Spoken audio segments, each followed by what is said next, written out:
సమయంలో ప్రభువు మన కొరకు ఉద్దేశించిన వాక్య ధ్యానాంశము ఒక విశేషమైన సంగతితో దేవుడు ఈ దినాన మనల్ని దర్శించనున్నాడు. హల్లెలూయా.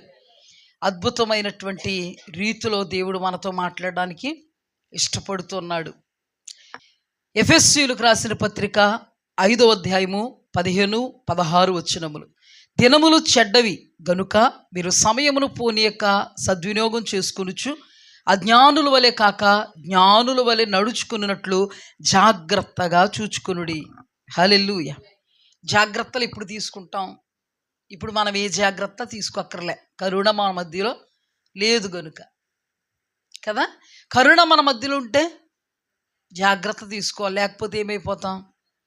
ఎగిరి వెళ్ళిపోతాం కదా. అందుకని జాగ్రత్త తీసుకోవాలి.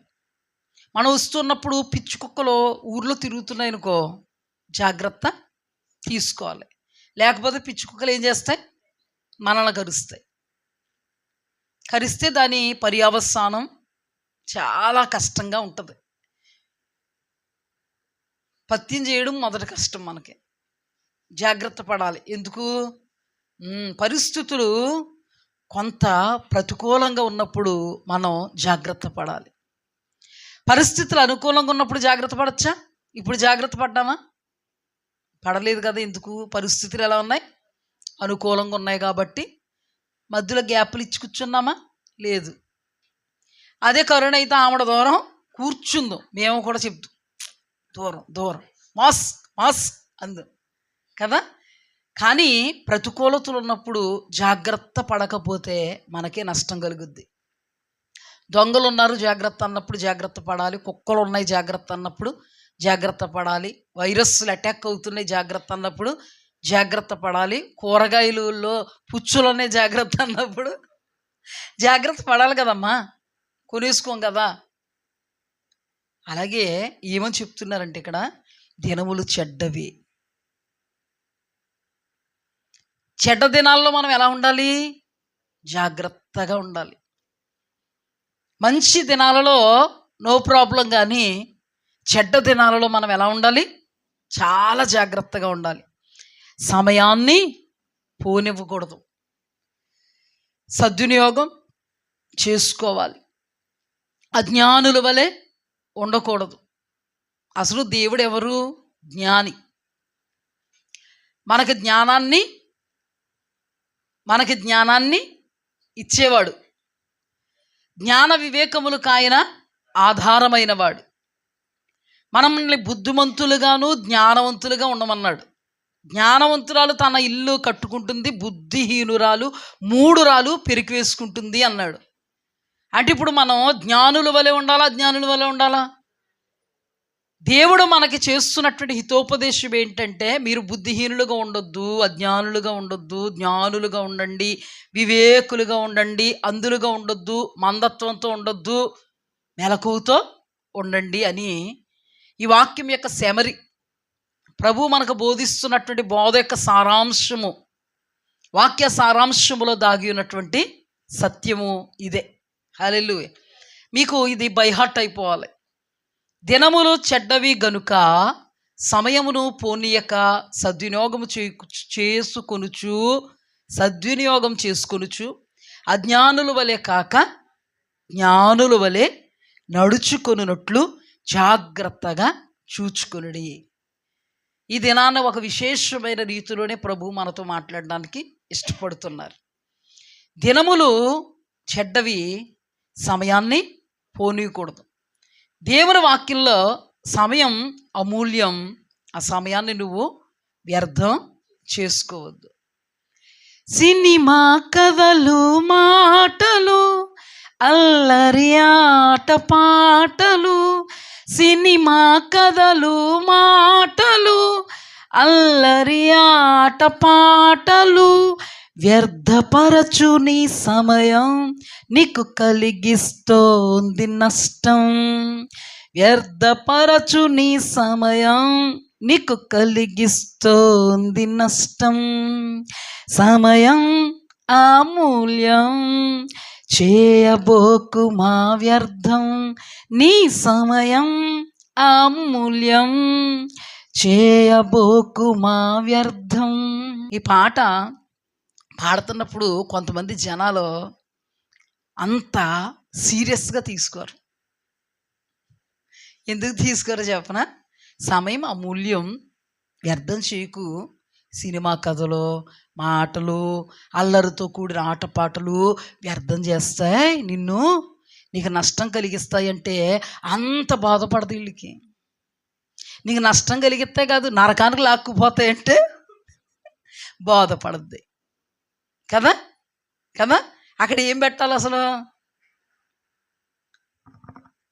ఇలా పెట్టడం వల్ల సిల్లీ థింగ్గా ఉంది.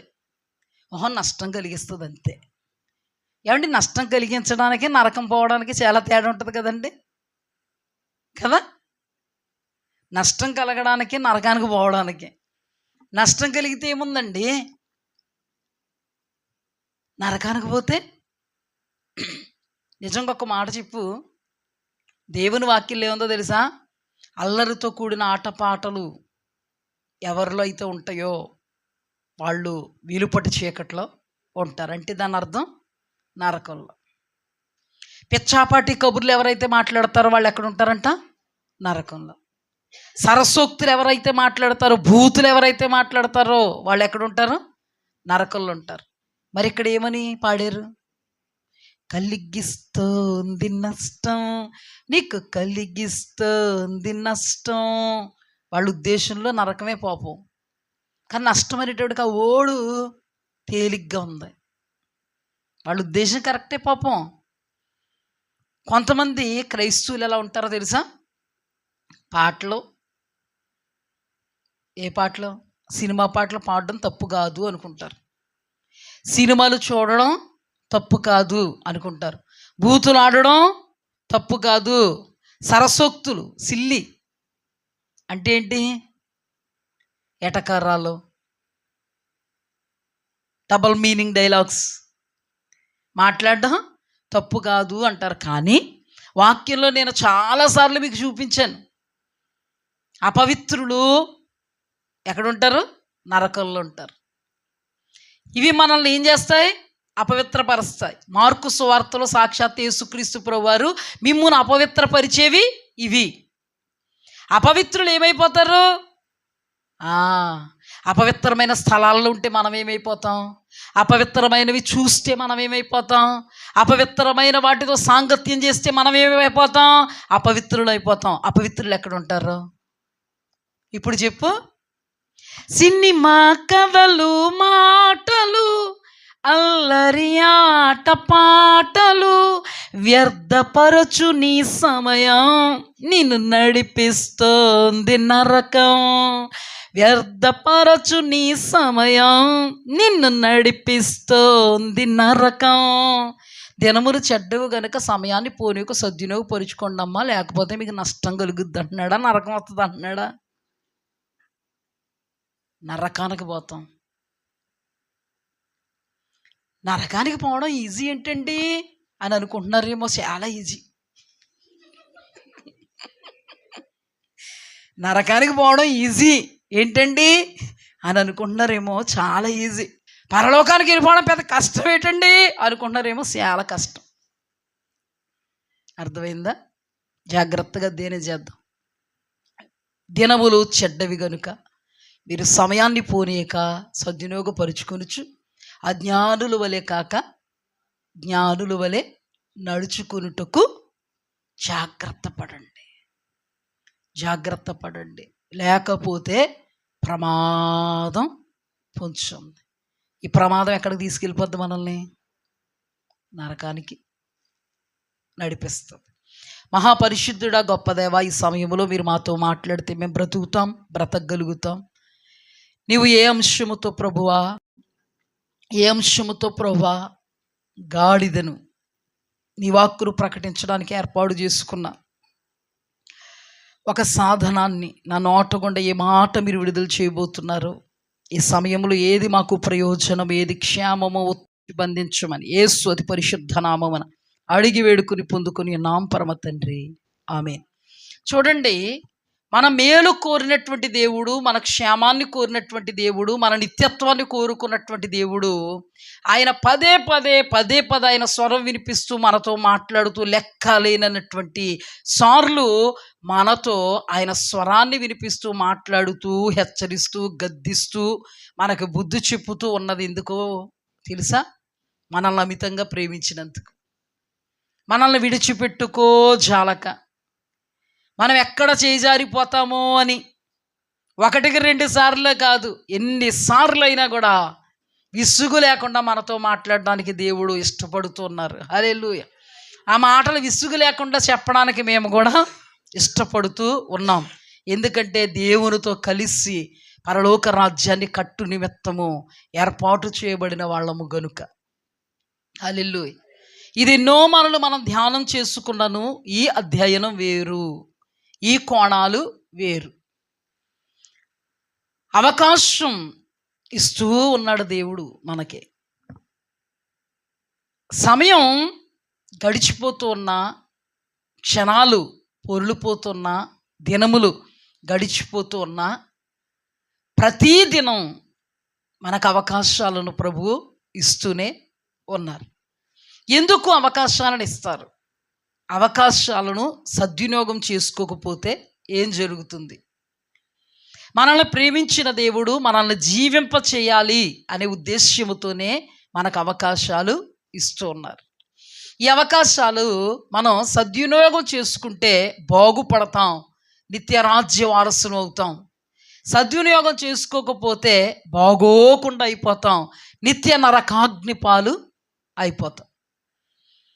దేవుడు ఎంత కరుణామయుడు, ఎంత దయామయుడు అనే విషయముతో నేను కూడా ఏకీవిస్తాను. కానీ ఒకే కోణం ఆయనలో చూడొద్దు, ఈ కోణం ఆయనలో ఉంది అంతే. హల్లెలూయా. ఇప్పుడు చూడండి, దేవుడు ఎందుకు అవకాశం ఇస్తాడు? ఎలాంటి వాళ్ళకి అవకాశం ఇస్తాడు? అవకాశమును సద్వినియోగపరుచుకుంటే ఏం జరుగుతుంది? దుర్వినియోగపరుచుకుంటే ఏం జరుగుతుంది? అందుకే ఇక్కడ అన్నాడు, దినములు చెడ్డవబ్బాయి, సమయాన్ని పోనివ్వక సద్వినియోగపరుచుకొనుచు అజ్ఞానుల వలె కాక జ్ఞానులుగా నడుచుకొనుటకు జాగ్రత్త పడండి. చాలా సందర్భాలు, ఒక 3-4 సందర్భాలు చెప్తాను త్వరగా. లాజరు మరియు ధనవంతుడు ఇద్దరు ఉన్నారు. లాజరు క్రైస్తవుడే, ధనవంతుడు క్రైస్తవుడే. ధనవంతుడుకు తన పరిధిలో వాక్యాన్ని నెరవేర్చేటువంటి పరిస్థితులు ఉన్నాయి. ఈ ధనవంతుడు ఎలాంటి వాడంటే పిల్లికి భిక్షం పెట్టడం చేత కాదు. కానీ ధనవంతుడికి వాక్యం అప్లై అవుతుంది, అవ్వాలా అవ్వకూడదా? అవ్వాలి. ధనవంతుడు బుద్ధి చిన్నప్పటి నుంచి కూడా ఎలాంటి బుద్ధి అంటే బేదలను కటాక్షించే బుద్ధి కాదు. అస్సలు రాదు మనస్సు బేదలను కటాక్షించడానికి. దేవుడు ఏమంటారంటే, బేదలు ఎల్లప్పుడూ కూడా మీతో ఉంటారు. మీ గ్రామాల్లో ఉంటారు, పల్లెల్లో ఉంటారు, పట్టణాల్లో ఉంటారు. ఒక్క మాట చెప్పండి, మా నెరడూరు క్యాంప్ గ్రామంలో బేదలు ఎవరు లేరా? అందరూ కుబేరులేనా? అలా కొంచెం పక్కకెళ్తే మారుతి క్యాంపులో లేరా? అలా కొంచెం ముందుకెళ్తే సిద్ధాపూర్లో లేరా? ఇటు వెళ్తే కార్టిక్లో లేరా? ప్రతి చోట ధనవంతుడు దరిద్రుడు ఉంటూనే ఉంటారు. దేవుడు అదే చెప్పారు పాత నిబంధన కాలంలో, మీ మధ్యలో దరిద్రులు ఉండక మానరు. ఈ దరిద్రులను ఎందుకు ఉంచారో మనం జ్ఞాపకం చేసుకోవాలి. కానీ ఇతడు చాలా ధనవంతుడుగా పుట్టించింది సాక్షాత్తు సృష్టికర్త అయినటువంటి దేవుడే. దరిద్రుడిగా తనను పుట్టించింది సాక్షాత్తు సృష్టికర్త అయినటువంటి దేవుడే. దేవాది దేవుడు నిర్గమకాండంలో మోషే అంటాడు, నేను నోటి మాంద్యం కలిగినోడిని, నేను వెళ్ళలేను, చెప్తుంటే అర్థమవుతులేదు. మా అన్నయ్య చాలా బాగా మాట్లాడతాడు అన్నాడు లేదా? అప్పుడు ప్రభు అన్నాడు, మోగవాడిని పుట్టించింది ఎవరో, గుడ్డోడిని పుట్టించింది ఎవరో, ధనవంతుడిని పుట్టించింది ఎవరో, దరిద్రుని పుట్టించింది ఎవరు? ఇప్పుడు అంటే ఒక పర్పస్తో పుట్టిస్తాడు కదా ప్రభువు కదా. ఇప్పుడు ఈ ధనవంతుడిని దరిద్రుడిని పుట్టించింది మన ప్రభువే, నిన్ను నన్ను పుట్టించింది మన ప్రభువే. హల్లెలూయా. ఆ ధనవంతుడు పంచకు చేర్చింది కూడా మన ప్రభువే. ఎవరిని? దరిద్రుడిని. దరిద్రుణ్ణి ఆ ధనవంతుడు పంచకు చేర్చాడు. దేవుడు దరిద్రుడిని ధనవంతుల పంచకు ఎందుకు చేర్చాడు? ఒక కోణం గుండా మనం వెళుతుంటే కొన్ని విషయాలు మనకు అర్థమవుతాయి. ఈ కోణములో నుండి మనం ధ్యానిస్తున్నప్పుడు ప్రభువు మనకి బయలుపరచబోతున్నటువంటి విషయాలను మనం ఏం చేయగలుగుతాం? అధ్యయనం చేయగలుగుతాం, ధ్యానించగలుగుతాం. తద్వారా దానిలో ఉన్నటువంటి దేవుడు మనకు బయలుపరచబోయే, బోధపరచబోయేటువంటి సత్యాన్ని మనం అన్వేషించగలుగుతాం, జాగ్రత్త పడగలుగుతాం. హల్లెలూయా. ధనవంతులు చాలామంది ఉన్నారు, కానీ ఈ ధనవంతుడు గేటు ముందుకే దరిద్రుడు ఎందుకు పోయాడు? పడగాపున పడుతూ ఎందుకు ధనవంతుని వైపు చూస్తున్నాడు అంటే, దేవుడు ఈ దరిద్రుడు ద్వారా ధనవంతునికి ఒక అవకాశం ఇవ్వాలనుకున్నాడు. హల్లెలూయా. ఈ ధనవంతుడికి ఈ దరిద్రుడు ముఖాంతరంగా ఒక అవకాశం ఇవ్వాలనుకున్నాడు. ఎందుకు ఇవ్వాలనుకున్నాడు అంటే, ప్రభు ఆజ్ఞాపిస్తున్నాడు, మీరు మేలు చేయువారును, ఔదార్యం కలిగిన వారును, సత్క్రియలు అనే ధనం కలిగిన వారును, మీ ధనములో ఇతరులకు పాలిచ్చువారునై ఉండాలి. అదే దేవుడు అన్నాడు, నీకు ధనం ఇచ్చింది నేనే, పరలోకంలో నువ్వు ప్రవేశించాలంటే, పరలోకంలో నీకు ఫలం కలగాలంటే నీకు ఉన్నదంతా అమ్మి బీదలకు ఇవ్వి అన్నాడు ఒక వ్యక్తిని. ఈ వ్యక్తిని ఉన్నదంతా అమ్మేసి ఆ బీదకు రాసేసి నువ్వు అలాగైపో అనలేదు. అలాగంటే కష్టం. ఇప్పుడు ఒకడు వచ్చాడు, పరలోకం వెళ్ళాలంటే నేను ఏ మంచి పని చేయాలి అంటే, పరలోకం వెళ్ళడం కాదయ్యా, పరలోకంలో నీకు ధనం అనబడే ఫలం కలుగుతుంది, నీకున్న ధనం అంతటిని అమ్మి బేదలకు ఇచ్చి అంటే వాడు వెనక్కి తిరిగి కూడా చూడకుండా పరిగెత్తేసాడు. అలాగంటే కష్టం. ఈరోజు నిన్ను నన్ను దేవుడికి రాసిచ్చి అమ్మా నీకున్నదంతంటే కష్టం అనలేదు కాబట్టి పర్లేదు, కానీ అంత గట్టి ఆజ్ఞ ఇచ్చేలేదు కదా. ప్రభు ఏమన్నాడు? నీ ధనములు ఇతరులకు పాలు, మేలు చెయ్యి, సత్క్రియలు చెయ్యి అంటే మంచి పనులు చెయ్యి, సహకరించు, సహాయపడు, ఔదార్యం చూపు, నీ ధనంలో ఇతరులకు పాలు, సత్క్రియలైన ధనం పరలోకంలో ఉంటుంది, నీకు పరలోకంలో ఫలం సంపాదించుకుంటావు ధనం అని అన్నాడు. కానీ ఇంత ధనవంతుడు ఈ వాక్యం మీద ఏం పెట్టలేదు? దృష్టి పెట్టలేదు. అసలు ఈ వాక్యం ప్రతి ఒక్కరిలోనూ అప్లై చేసుకోగలగాలి. ఎందుకంటే దేవుని స్వభావం ప్రతి ఒక్కరూ కలిగి ఉండాలి. మారు మనస్సుకు తగిన ఫలాలు ప్రతి ఒక్కరూ ఫలించాలి. ఫలించిన ప్రతి చెట్టు నరికివేయబడి అగ్నిలో పారవేయబడుతుంది. ఇప్పుడు దేవుని స్వభావం అనబడేటువంటి ఫలం ఈ ధనవంతుల్లో దేవుడు చూడగలగాలి. ఇప్పుడు ఈ ధనవంతుల ఫలం లేదు. ఏమన్నా కదిపితే అంటాడు, పుట్టుకతో వచ్చేసింది, నాకు బుద్ధిది మారతలేదు అంటాడు. అప్పుడు దైవజనులు అంటారు, నీలో మార్పు రావడానికే మాలో నుండి దేవుడు వాక్యం ద్వారా మాట్లాడుతున్నాడు, మారు మనస్సుకు తగిన ఫలాలు ఫలించు, మారు మనస్సు పొందు, లేదా గొడ్డలి చెట్ల వేరల నాటబడి ఉన్నది, ఫలించని ప్రతి చెట్టు నరికివేయబడి అగ్నిలో పారవేయబడును అంట మాలంటోళ్ళు. అయినా కానీ మనసు రావట్లే. అలాంటప్పుడు దేవుడు ప్రేమమయుడా కాదా? ఇలాంటప్పుడు కరుణమయుడా కాదా? ఇలాంటప్పుడు దయామయుడా కాదా?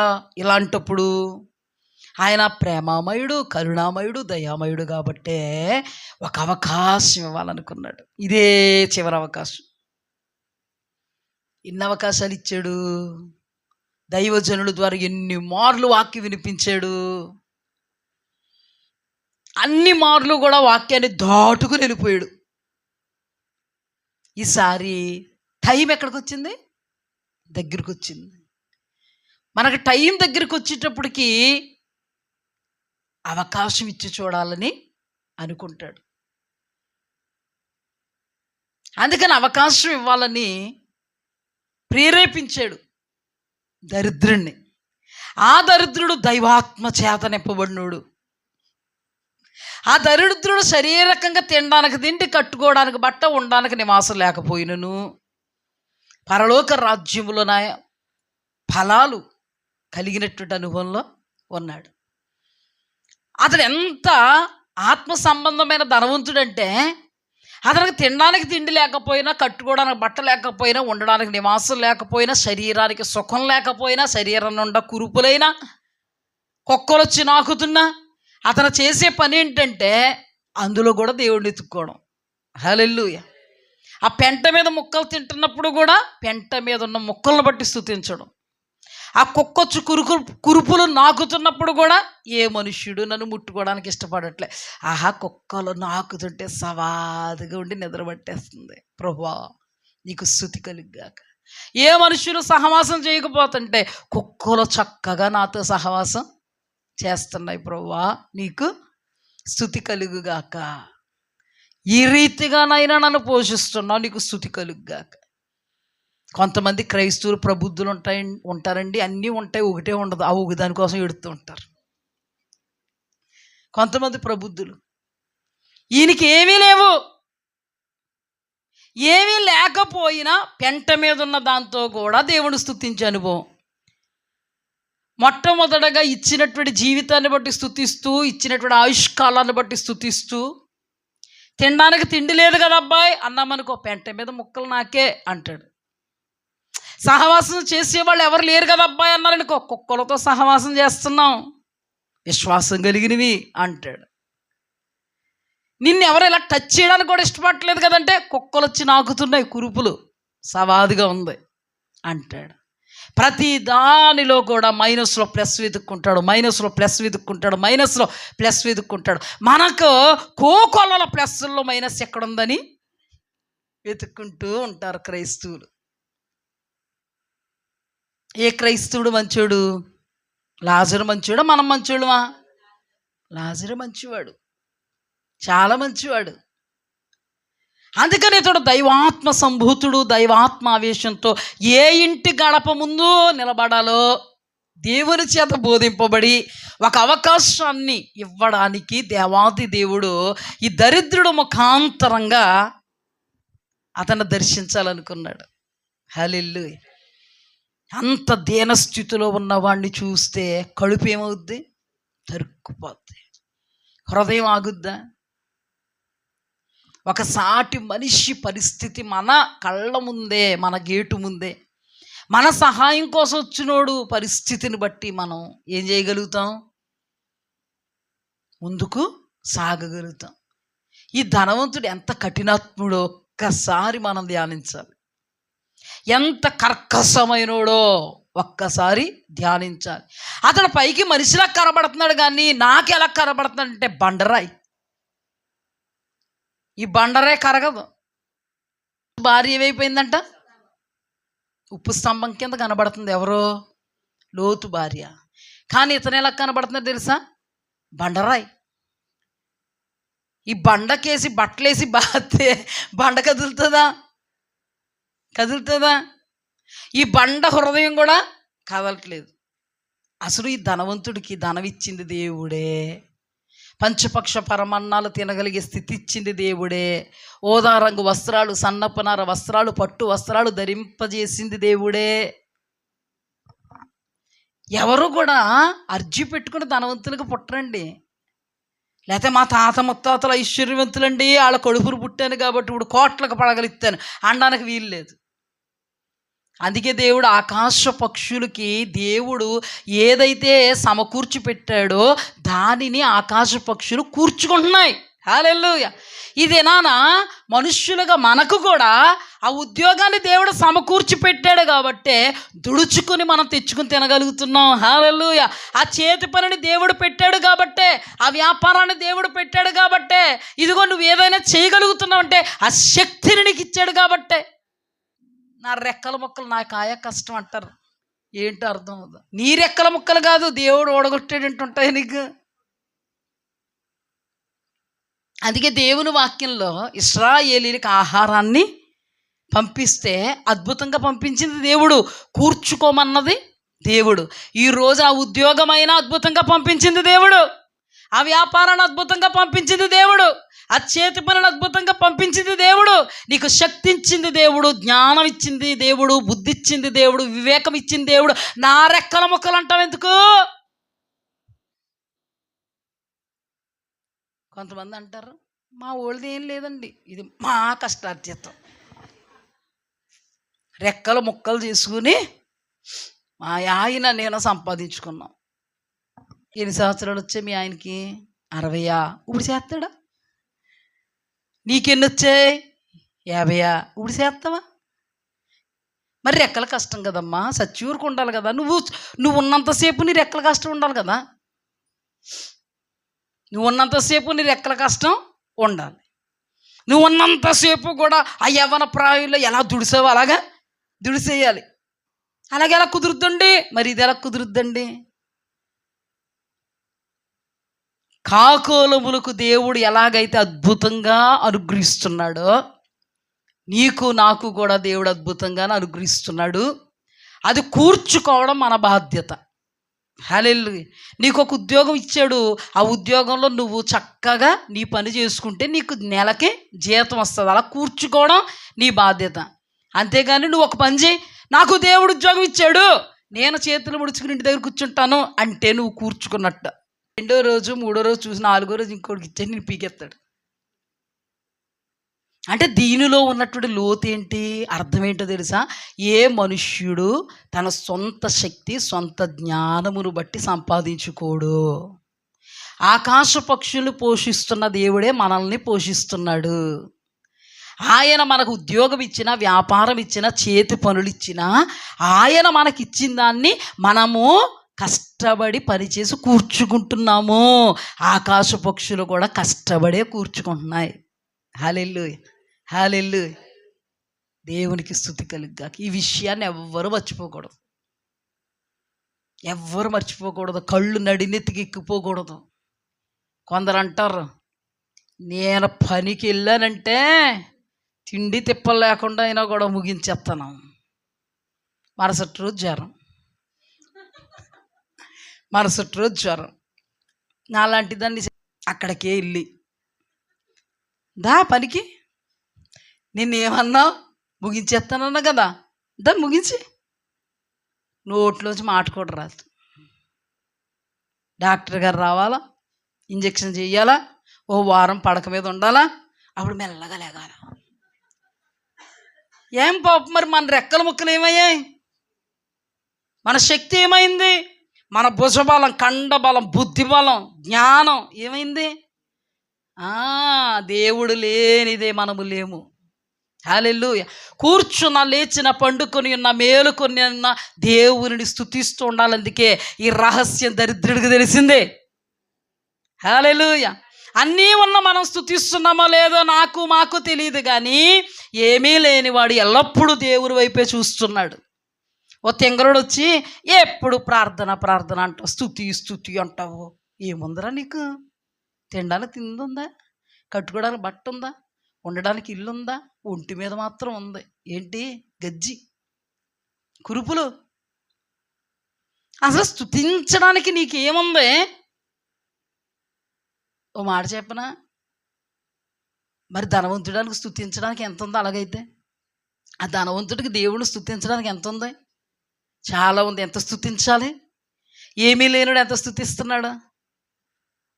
ఆ దరిద్రుడు అంటాడు, నువ్వు స్తుతిస్తున్నావు లేదు నాకు తెలియదు కానిరా, నన్ను సజీవంగా కాపాడి నా దేవుడిని స్తుతిస్తాను. నువ్వు తిన్న దొరక్క బాధపడి వాకింగ్ చేస్తున్నావు ఇలాగా. ఆ వాకింగ్ చేసి పక్కన నన్ను సూటిపోటి మాటలు మాట్లాడుతున్నావు. ఇది నీ నేర్పు.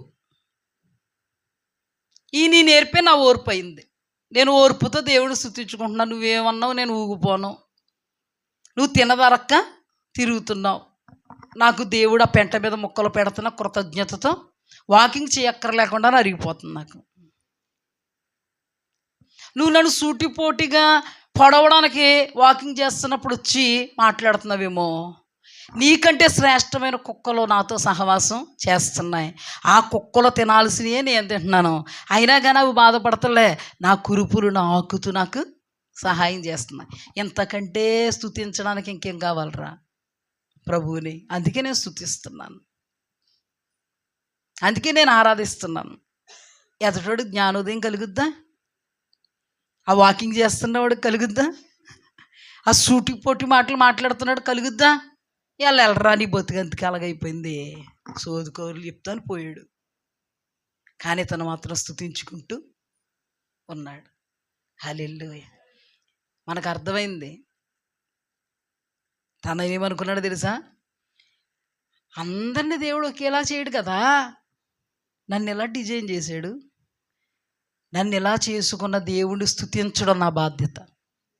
హల్లెలూయా. ఆయన అలా చేశాడు, ఆయన ఆ స్థితిలో దేవుడిని స్తుతించడం ఆయన బాధ్యత, అంతేనా? కానీ స్తుతించాడు ఆయన? స్తుతించలేదు. ఇలా మనం ధ్యానించుకుంటూ పోతే ఎన్ని దేవుడు మనకి బయలుపరుస్తారు. ఒక అవకాశంగా దేవునికి అనుకూలుడు అనబడేటువంటి దరిద్రుడిని ధనవంతుడి దగ్గరికి పంపితే బండరాయ, కదులు లేదు, మెదులు లేదు, తన కోసం అసలు ఆలోచన లేదు, తనకి ఏదైనా చెయ్యాలనే ప్రేరణ లేదు. ఏమంటే ఒక దరిద్రుడి కోసం గేటు ముందు పడిగాపులు కుక్క వలె పడుతున్న అతనికి ఏదైనా చేయగలడా లేదా? ఏదైనా చేయగలడు. కండలు కరిగిపోతాయా? కండలు కరిగిపోయి, ఎందుకంటే అతను చేయడు కదా. ఎవరక్కడ చెత్తమండి అయ్యా, చూసుకో అనొచ్చు. అన్నాడా? ఈయన గారు కండలు కరిగిపోతున్నట్టు ఫీల్. డైనింగ్ టేబుల్ దగ్గర మిగిలిన ముక్కలు పెట్టొచ్చా పట్టుకెళ్ళి? ఈయన కూడా పెడితే కండ కరిగిపోద్దేమో, ఆయన పెట్టక్కర్లే. ఆ వంట మనిషి చెప్తే కొంచెం అతనికి పెట్టు అంటే పెట్టదా? ఆ కాంపౌండ్లో ఎంత స్థలం ఉంటుందండి? కాంపౌండ్లో అక్కర్లేదు పోని, అతను ఎక్కడ ఉంటున్నాడు? ఆ పంచన ఒక గుడి చేసిన నడుస్తుందా? నడుస్తుంది. ఒక్క మాటలో చెప్పాలంటే ధనవంతుడు తన తలుచుకుంటే దరిద్రుడికి ఒక జీవితాన్ని ఇవ్వగలడు. ఇస్తే ఏమన్నా కరిగిపోద్దా కండ? పోనీ ఆస్తి కరిగిపోద్దా? సముద్రంలో ఇసుగిరేవంతా ఆ దరిద్రుడికి పెట్టింది ధనవంతుడు. దేవుడు అవకాశం ఇచ్చినప్పుడు అవకాశాన్ని సద్వినియోగపరుచుకుందాం అనుకున్నాడా? నేను ఎలాగ చెప్తున్నాను అలా అధ్యయనం చేస్తే మనం అసలు ఇది అతనికి ఎంత ఈజీయో తెలుసా? ఇలాగ వేసేసినంత ఈజీ. అర్థమైందా? నా దగ్గర ఇప్పుడు 10,000 కట్టుందండి. ఒకరు నా దగ్గరికి వచ్చి 10 రూపాయలు ఇవ్వండి అమ్మా అన్నారు అనుకో, ఎంత ఈజీ నాకు. 10,000 కట్టలో 10 రూపాయలు ఇవ్వమంటే కనీసం 10,000 కట్టలో ఆ కట్టలో 100 రూపాయలు కూడా కాదంట. ఆ 100 రూపాయలు మారితే 10 కాగితాలు వస్తాయి. 10 పదులు 100, అందులో ఒకటి. ఎంత ఈజీ!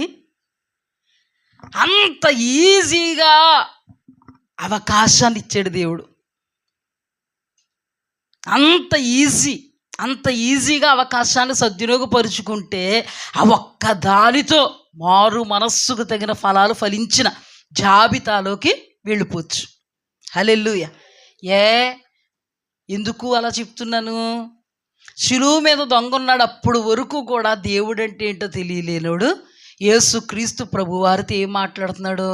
మారు మనస్సుకు తగినట్టుగా మాట్లాడుతూ చచ్చిపోతే వెంటనే అతను ఎక్కడికి వెళ్ళిపోయాడు?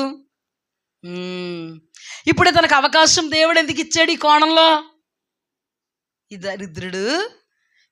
దరిద్రుడు గేటు దగ్గరకు వచ్చి నిలబడితే ఈ వాక్యాన్ని ఆటోమేటిక్గా నెరవేర్చుతాడు.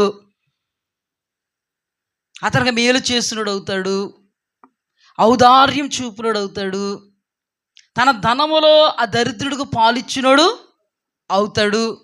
ఇవన్నీ కలిపి సత్క్రియలను ధనం అవుతుంది. దానిలోనే నా మనస్సు కనుపరుచునోడు అవుతాడు. ఇంతవరకు పిల్లికి భిక్షం పెట్టినోడు ఈ అవకాశాన్ని సద్వినియోగపరుచుకుంటే నా మాటను గైకొన్నవాడు, నా ఆజ్ఞను గైకొన్నవాడు, నా ప్రేరణకు లోబడినవాడు, నా స్వభావమునకు లోబడినవాడు అవుతాడు. ఈ ఒక్క అవకాశముతో ఇతరిని నేను ఇలాగా లాగుదాం. ఎలాగా? అగ్నిలో నుండి లాగినట్టుగా లాగుదాం. ఏమ్మా, కరెక్టే కదా? ఆ పని చేస్తే ఇప్పుడు ఎన్ని వచ్చి పడిపోతుంది మీదకి. బేదలను కటాక్షించేవాడు ధన్యుడు అనే వాక్యంలో ప్లస్, బేదలను కటాక్షించేవాడు యెహోవా కప్పిచ్చేవాడు అనే వాక్యం ప్లస్. ఇక్కడ మేలు చేయడం, ఔదార్యం కలిగి ఉండడం, సత్క్రియలు దానం కలిగి ఉండడం, తన యొక్క ధనంలో ఇతరులకు పాలివ్వడం, ఎంత వాక్యాన్ని గైకొనేసాడు. ఇప్పుడు ఆ దరిద్రుడు గేటు ముందు నిలబడినప్పుడు, ఇతడు అతని వైపుకి టర్న్ అయితే వాక్యం అంతా ఇతని వైపుకి టర్న్ అయిపోయి ఇతనులోకి వచ్చేసింది. ఎంత అద్భుతమైన అవకాశం, ఎంత అద్భుతమైన అవకాశమే కదా. అంటే మన దేవుడు ఎంత కరుణమయుడు, ఈ విషయంలో ఎంత దయామయుడు, ఎంత ప్రేమమయుడు. పుట్టింది మొదలుకొని ఇప్పటి వరకు కూడా వీడి జీవితంలో వాక్యమే నెరవేరలే. ఇప్పుడైనా ఎందుకు చనిపోతే ఎక్కడికి వెళ్ళిపోతాడు? నరకం. అందుకే దేవుని వాక్యంలో జీవ మరణములు యెహోవా వశం. ఈ ధనవంతుడు ఎప్పుడు పుట్టించాలో దేవునికి తెలుసు, పుట్టించాడు. ఎప్పుడు నరుడా తిరిగిరా అని పిలవాలో ఆయనకు తెలుసు. అందుకని ఒక అవకాశం ఇద్దాం అనుకున్నాడు. ఈ ఉపమానములో నుంచి కోణమును మనము జాగ్రత్తగా అధ్యయనం చేస్తే అవకాశమును ఎందుకు ఇవ్వాలనుకున్నాడు? దరిద్రుడు ఎలాగైనా పరలోకం వెళ్ళిపోతాడు. ధనవంతుడిని ప్రేమించాడా లేదా? ధనవంతుడికి ఎవరు ముఖాంతరంగా అవకాశం ఇచ్చాడు? హల్లెలూయా. ఈ రోజున దైవజనుల ముఖాంతరంగా వాక్యం వినిపించి నీకు అవకాశం ఇస్తున్నాడు దేవుడు. హల్లెలూయా. ఈ దినాన దైవజనుడు ముఖాంతరంగా వాక్యమును వినిపించి నీకు ఇస్తున్నటువంటి అవకాశమును నీకు సద్వినియోగపరుచుకుంటే వాక్యమును నెరవేర్చిన దానం అవుతావు. హల్లెలూయా. దుర్వినియోగపరుచుకుంటే, కాలదన్నుకుంటే అజ్ఞానివి కాక జ్ఞానివి అవ్వమన్నాడు దేవుడు. కానీ అజ్ఞాని జాబితాలో నిలబడిపోతావు. ధనవంతుడు, ఈ దరిద్రుడు ముఖాంతరంగా దేవుడు ధనవంతుడిని ప్రేమించి ఇచ్చినటువంటి అవకాశమును సద్వినియోగపరుచుకోలేదు. హృదయాన్ని కఠినపరుచుకున్నాడు, అవకాశమును కాలదన్నుకున్నాడు. దేవుని వాక్యంలో అవకాశాలను కాలదన్నుకోవద్దు, ఇదే చివరి అవకాశమేమో, జాగ్రత్త అని ప్రభువాక్యం హెచ్చరిస్తుంది. ఒక్క మాట చెప్పు, ఎన్ని అవకాశాలు ఇచ్చాడో మనకు తెలియదు. ఇదే చివరి అవకాశంగా ఇచ్చాడు. ఎవరికి? ధనవంతుడికి. ధనవంతుడికి ఎన్ని అవకాశాలు ఇచ్చుంటాడు దైవజనుల ముఖాంతరంగా వాక్యం విత్తి. కానీ ఈ అవకాశం ఇచ్చాడు, ఇదే చివరి అవకాశం అని ధనవంతుడికి తెలియదు. మన జీవితాల్లో కూడా ఇదే చివరి అవకాశం అని మనకే తెలియదు. ఈ వాక్యమును బట్టి మనం మెలకువ తెచ్చుకోగలగాలి. ఇక్కడ చూడండి, ఈ అవకాశమును దుర్వినియోగపరుచుకున్నాడు ధనవంతుడు. కానీ ఈ అవకాశము తర్వాత మరో అవకాశం అతనికి లేదు. చనిపోయిన తర్వాత ఆ మాట మీద వెళ్ళిపోయాడు. అవకాశమును సద్వినియోగం చేసుకొనని కారణాన ఎక్కడికి వెళ్ళిపోయాడు? అసలు పర్టికులర్గా దేవుడు ఎందుకు రాయించాడు అక్కడ? దరిద్రుని అస్సలు కనికరించలేదంట. ఇంటి ముందుకు వచ్చిన దరిద్రుడిని కూడా కనికరించలేదంట. నువ్వు గంగావతి వెళ్ళి దరిద్రుల్ని సందర్శించక్కర్లేదు.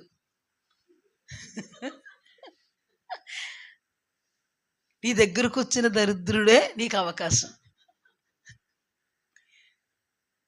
దీన్ని బట్టి. అంతేగాని దరిద్రులు ఎత్తుక్కుందాం బాబోయ్ అనుకోక్కర్లే. మన దగ్గర ఉన్న దరిద్రుల్ని మనము కనికరిస్తేనే దేవుడిచ్చిన అవకాశాన్ని నువ్వు సద్వినియోగం చేసుకుంటున్నట్టు. మనలోనే, మన మందిరంలోనే, మన సేవలోనే, లేకపోతే మన కళ్ళ ముందే, లేదా మన ఊర్లోనే ఎంతమంది లేరు గంగావతి పోవడానికి? దూరపు కొండలు నులుపు అన్నట్టు ఇక్కడ పెట్టతాకి ఇష్టం ఉండదా నీకు? కొంతమంది ఉంటారు, ఇంట్లోనే ఉంటారు దరిద్రులు, వాళ్ళు చూడరు. దరిద్రులు పోగేసుకుని పంచభక్ష పరమన్నాలు ఎడతారు. ఇంట్లో ఉన్న దరిద్రుల్ని, ఇంటి పేరులో ఉన్న దరిద్రుల్ని, ఇరుగు పొరుగు దరిద్రుల్ని ఎవరు చూడరు. అది కరెక్టా? ఓ మాట, ఒక ఇంట్లోనంట ఒక తల్లి, ఒక కుమారుడు ఉన్నారు. కుమారుడికి వివాహం అయింది, తల్లి వృద్ధురాలయ్యింది. కుమారుడికి వివాహం అయింది, తల్లి వృద్ధురాలైంది. ఎంత వృద్ధురాలు అయిపోయిందంటే ఒకరి సహాయము కావలసినంత వృద్ధురాలు అయిపోయింది. కానీ ఆమెకు సహాయం చేయడానికి ఆ కుమారుడికి చేతులు రావట్లేదు. కానీ చారిటబుల్ ట్రస్ట్ పెట్టి, ఏ ట్రస్ట్? ట్రస్ట్ పెట్టి వాళ్ళ తల్లిలాగా ఉన్న వాళ్ళు అందరినీ ఎక్కడెక్కడున్నారో పిలుచుకుని వచ్చి వాళ్ళకి సహాయం చేసి ఫొటోస్ తీసుకోవడానికి మాత్రం ఇష్టమైపోయింది. ఊర్లో ఉన్న వాళ్ళందరూ వచ్చి నీ బ్రతుకు అన్నారు. దులిపేసుకున్నాడు. పరలోక రాజ్యంలో నా బిడ్డ శభాష్, మంచి చారిటీ పెట్టి అద్భుతంగా పోషించావు, ఇదిగో నీ కిరీటం అంటాడా? వాళ్ళ అమ్మను చూడని కారణాన్ని వెళ్ళిపోతాడు. ఆ ఒక్క కారణం వెళ్ళిపోతాడు. అక్కడ అందరిని చూడక్కర్లేదు. ఫస్ట్ మొదటగా మన పరిధిలో ఉన్న వాళ్ళని చూసుకుంటే చాలు. ఆ తర్వాత దేవుడు మనల్ని ఇంకా జ్ఞాపకం చేసుకుంటే ఆ తర్వాత బయటికి వెళితే చాలు. మీకు అర్థం కావడం కోసం మాత్రమే ఎగ్జాంపుల్ చెప్పాను. దేవుడు అంత అజ్ఞానం ఏంటి? వాడిని చూడకపోయినా పర్లేదు, వాడిని చూసావు చాలు అనడానికే కాదు. అందుకే ఫస్ట్ మనం ఎవరిని చూసుకోవాలి? మన పరిధిలో మనం చూసుకోవాలి. ఆఖరికి మన కుటుంబాల్లో కూడా ఉంటారు, మన రక్త సంబంధికుల్లో కూడా ఉంటూ ఉంటారు, మన బంధుమిత్రాదుల్లో కూడా ఉంటూ ఉంటారు, మన ఇరుగు పొరుగులో ఉంటూ ఉంటారు, మన ఊర్లో ఉంటూ ఉంటారు. గంగావతి ఎందుకు నీకు మరి? గొప్పకి తిప్పకి కాకపోతే దేవుడి దగ్గర అడగాలి. మీకు మాదిరిగా ఉండడానికి చెప్తున్నాను. నేనేమంటానో తెలుసా? ప్రభా, దేవుడివే పెట్టేసుకోండి, నేను గొడవ ఉండదు. నేను ప్రభువుతో అంటాను, ప్రభా ఈ ప్రతి పైసా ఇదిగో పక్కన పెడుతున్న ఇవి, ఇదిగో ప్రక్కన పెడుతున్న అవి, ఇదిగో ప్రక్కన పెడుతున్న ఇవి. నాకు తెలియదు, నేను అజ్ఞానిని, అవివేకిని, మందమతిని. నా బుర్ర ఎలా పనిచేద్దో తెలియదు, నా ప్రేరణలు ఎలా ఉంటాయో తెలియదు. అవన్నీ దూరం అయిపోవునుగాక. నీ అడుగు జాడల్లో నన్ను నడిపించి ఎవరికి ఎలా ఇవ్వాలి, ఎంత ఇవ్వాలి, నీవు నన్ను నడిపించు. నీవే నన్ను నడిపించు, లేదా వాళ్ళని నా యుద్ధకు నడిపించు. ఆ పరిస్థితిని కల్పించు, ఆ సిచ్యుయేషన్ కల్పించు. నాకు తెలియదు ప్రభువా, నువ్వెవరి చేతుల్లో పెట్టమంటే వాళ్ళ చేతుల్లో పెడతా, ఎంత పెట్టమంటే అంత పెడతా. ఇంకొకటి, నా ఘనత కోసం, నా మెప్పు కోసం నన్ను అందరూ శభాష్ అని దండాలు పెట్టేయాలి అని మాత్రం నాకు వద్దు. అది ఆశించి నేను ఎప్పుడూ కూడా ఉద్రేకానికి లోనై ఈ పనులు చేయకూడదు. ఎవరికైనా నీ చిత్తంలో, నీ పరిధిలో, నీ సమయంలో నన్ను నడిపించు. హల్లెలూయా. నేను ఎప్పటి నుంచి అయితే ప్రార్థన నేర్చుకున్నాను అప్పటి నుంచి కూడా నా ఇష్టం ఏమి ఉండదో ప్రభువే నన్ను నడిపిస్తారు. హల్లెలూయా. ప్రభువే నన్ను ప్రేరేపిస్తారు. హల్లెలూయా. ప్రభువే నా ముఖాంతరంగా సహాయం చేస్తారు. హల్లెలూయా. ఏ రూపాయి కూడా వ్యర్థంగా నేను ఖర్చు పెట్టను. వాళ్ళు ఏదో చెప్పుకున్న దాన్ని బట్టి నేను చేయని సహాయం ఎప్పుడు కూడా ప్రభువు నాతో చెప్పిన దాన్ని బట్టి నేను చేస్తాను సహాయం. హల్లెలూయా. దేవునికి స్తుతి కలుగుగా. ఎవరైనా హల్లెలూయా.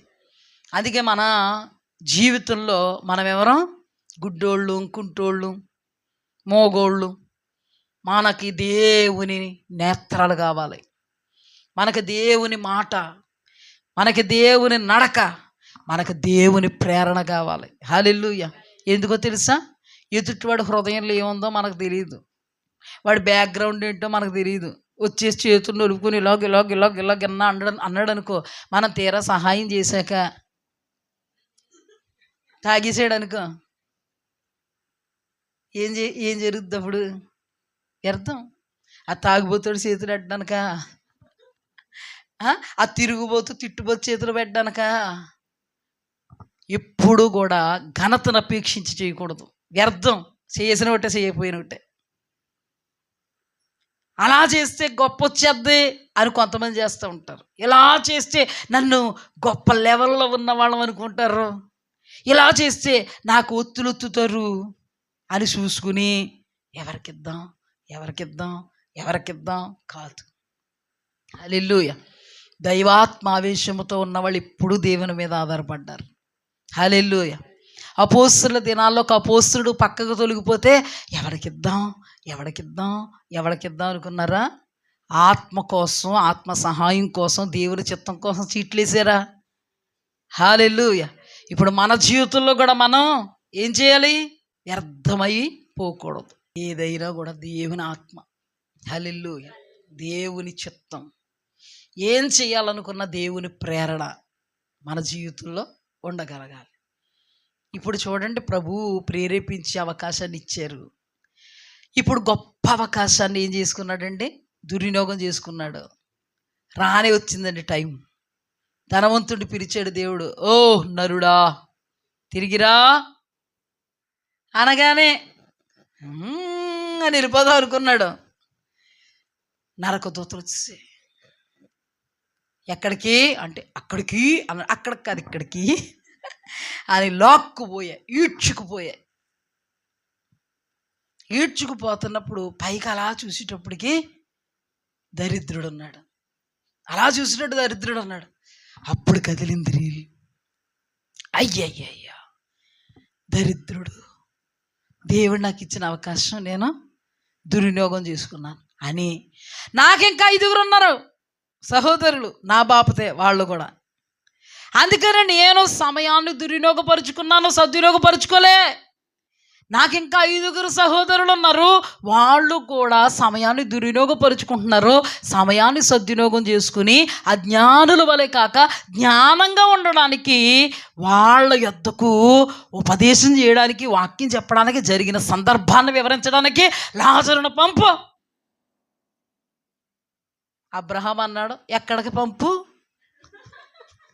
ఏంటి పంపు? నీ మాట వినడం లేదు, ఇక్కడ పరమ తండ్రి మాట నేను వినవలసి ఉన్నది. అక్కడ వారు ఇక్కడికి, ఇక్కడ వారు అక్కడికి రావడానికి లేదు. నువ్వు చెప్పినట్టుగా చేయడానికి అసలు లేదు.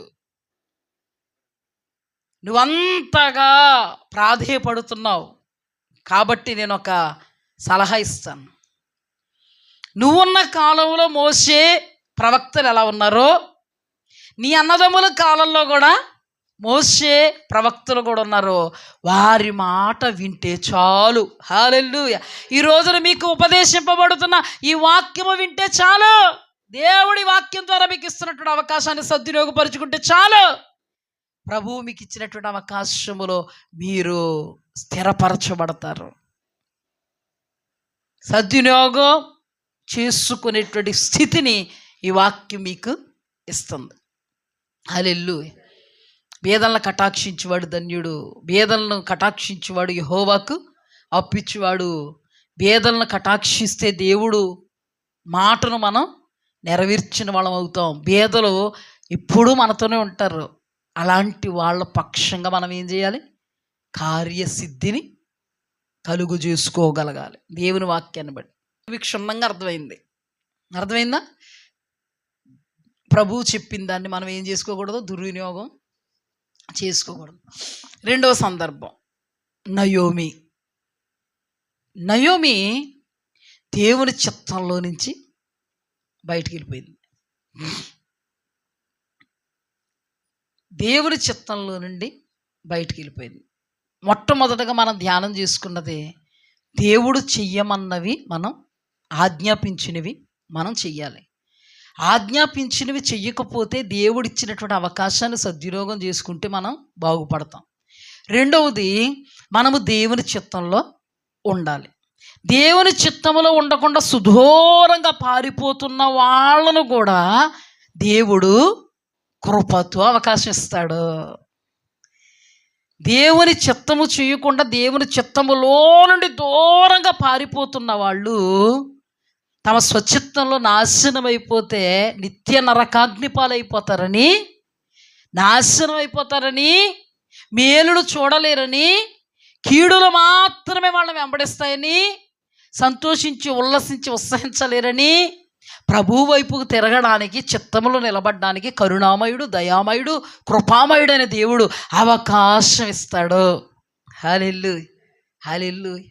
నయోమికి ఎంత గొప్ప అవకాశం ఇచ్చాడో తెలుసండి.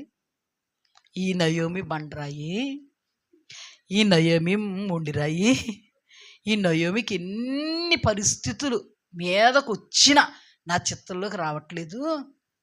భర్త చనిపోయినా బుద్ధి లేదు, కుమారుడు చనిపోయినా బుద్ధి లేదు, మరొక కుమారుడు చనిపోయినా బుద్ధి లేదు, కోడలను కూడా తెచ్చిపెట్టుకుంది, అసలు బుద్ధి ఉండట్లేదు, చిత్తంలోకి రావట్లేదు అని ఈ మొండమ్మకి ఇంక ఎంత చేసినా కూడా ఇంక రాదు, మళ్ళీ బెత్లెహేముకి రాదు, బెత్లెహేముకి వచ్చేలా చెయ్యాలి అని కరుణామయుడు బెత్లెహేముని జ్ఞాపకం చేసుకున్నాడు.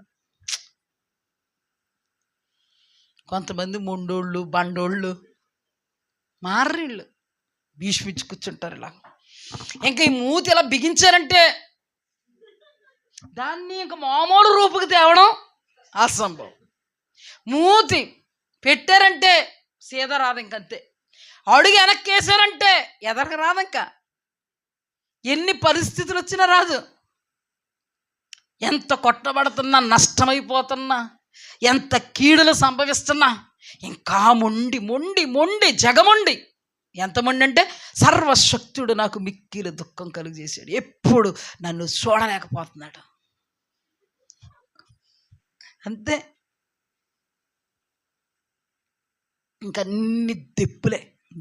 ఎంత చూశాను నేను దేవుణ్ణి బట్టే కదా నేను ఎంత చేశా, దేవుణ్ణి బట్టే కదా అంత చేశా, దేవుడు కోసమే కదా ఎంత కరిగిపోయా, నలిగిపోయా, విరిగిపోయా, నా శరీరాన్ని, నా శ్రమను వెచ్చించా, ఎవరి కోసం, ఇంకెవరి కోసం అనుకుని ఏమంటారంటే సర్వశక్తుడే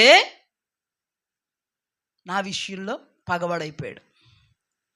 ఆయన ఎందుకు అయిపోయాడు నాకు తెలియదు, కానీ మొత్తానికి అయిపోయాడు. నన్ను జ్ఞాపకం చేసుకోవట్లేదు. నేను రిక్తురాల్ని ఇంకంతే. దేవుడికి అర్థమైపోయింది, ఈ బండ మొండి మారదు అని నయోమిని దేవుడు ప్రేమించి బెత్లెహేమును జ్ఞాపకం చేసుకుంటే ఏ మాట వినబడితే ఆమె హృదయం తిరుగుద్దు అని ఒక అవకాశం ఇచ్చాడు. హల్లెలూయా. ఇక్కడ ఒక అవకాశం ఇచ్చాడు ధనవంతుడికి, సద్వినియోగం చేసుకోలేదు ధనవంతుడు. అదే చివరి అవకాశం. ఇక నయోమికి అవకాశం ఇస్తున్నాడు. సద్వినియోగం చేసుకుంటే బాగుపడిపోద్ది, దుర్వినియోగం చేసుకుంటే నాశనం అయిపోద్ది. ఇప్పుడు సద్వినియోగం చేసుకుంది. హల్లెలూయా. తెలిసిందంట ఈవిడ మొత్తాన్ని పశ్చాత్తాపడి వెళ్ళలేదు ఎక్కడికి. పశ్చాత్తాపడి సర్వశక్తుడా క్షమించు, మిక్కిలి దుఃఖం కలుగు చేసావన్నాను, నడిరెత్తిని బోడైపోయింది, ఎందుకంటే నేను నీ చిత్తములో నుండి బయటకు వచ్చేసా. ప్రభా, సమృద్ధి గలదాన ఇలా రిక్తురాలను అయిపోయా, నీదేమీ లేదు నాయన, అంతా నాదే ప్రభా అని వెళ్ళిన క్యాండిడేట్ అనుకుంటున్నారా మీరు? అంటే ఇలాంటి మొండి ఘట్టాలు కూడా ఉంటాయి. ఈ మొండి ఘట్టాల మీద కూడా దేవుడు ఏం చేస్తాడు? కరుణ చూపిస్తాడు. హల్లెలూయా. ప్రేమ చూపిస్తాడు, దయ చూపిస్తాడు, కనికరం చూపిస్తాడు. కృప కాదా మరి? మన దేవుడు కరుణామయుడు కదా. అంతే. మోయాబు దేశములో నుంచి బెత్లెహేముకి వచ్చేసిందండి. ఎలాగైతేనే వచ్చి పడిపోయింది. సమయాన్ని సద్వినియోగం చేసుకుంది, దేవుడిచ్చినటువంటి అవకాశాన్ని సద్వినియోగం చేసుకుంది.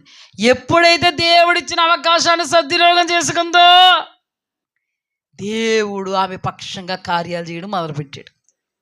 హల్లెలూయా. ఎప్పుడైతే దైవ చిత్తంలోకి వచ్చిందో కొందరిని దేవుడు కొట్టి తీసుకొస్తాడు. కొడితే సెటరేట్ అయిపోతారు కొంతమంది, తెలుసా మీకు? కొంతమంది కొడితే సెటరేట్ అయిపోతారు. అయ్యో బాబోయ్, దేవుడు మమ్మల్ని ఏర్పాటు జనాంగము యొద్ద మమ్మల్ని నిలబెట్టాడు, అక్కడి నుంచి తప్పుకున్నామో లేదో కీడే కీడు, శోధనే శోధన, అక్కడి నుంచి తప్పుకున్నామో లేదో మా బ్రతుకంత నాశనం అయిపోయింది బాబోయ్, ఎట్టి పరిస్థితులు వాళ్ళని వదిలేసినందుకే, ఆ సహవాసాన్ని వదిలేసినందుకే మా బ్రతుకులు ఇలాగ అయిపోయినాయి బాబోయ్, ఎందుకన్నా మంచిది కొట్టులు చాలు బాబోయ్, కొట్టించుకోలేమని వచ్చేస్తే బాగుపడిపోతారు. హల్లెలూయా. నయోమి కొట్టించుకుని వచ్చిందా? కొట్లన్నీ అయిపోయాక ఇంకా కొట్టినా కూడా పడిపోయేలాగా ఉంది. అంటే ఇదొక క్యారెక్టర్ అన్నమాట, ఈమె క్యారెక్టర్. కొంతమంది అయితే కొట్టించుకున్నప్పుడు వచ్చేస్తారు. కొట్టబడిందా నయోమి? మోయాబులోకి వెళ్ళగానే భర్త చచ్చిపోయాడు, కొట్టబడిందా లేదా? లెంపలు వేసుకుని వచ్చిందా? నో, బండరాయ్. నెక్స్ట్ కుమారుడు పోయి చచ్చిపోయిన తర్వాత మోయాబీయురాలను పెళ్లి చేసుకుంది. మళ్ళీని వెళ్ళి కొడితే కొట్టో కానీ రివర్సల్ అర్థం చేసుకుంది. మోయాబీయురాలను పెళ్లి చేసుకుని, నాకు మా ఆయన పోతే 2 కాళ్ళు వచ్చారు, ఒక ప్లేస్ని 2 భర్తీ చేశారు అనుకుంది. కొట్టినందుకు రాలే, అర్థం చేసుకోండి జాగ్రత్తగా. కొట్టినందుకు రాలే. 2ఓసారి కొట్టబడింది, కుమారుడు చనిపోయాడు, రాలే. 3ఓసారి కొట్టబడింది, చనిపోయాడు, రాలే. ఇప్పుడు ఆవిడ చచ్చిపోవాలి. ఇప్పుడు ఆవిడ చనిపోతే ఆవిడకి ఏం జరుగుద్ది? మనకేం తెలుస్తుంది?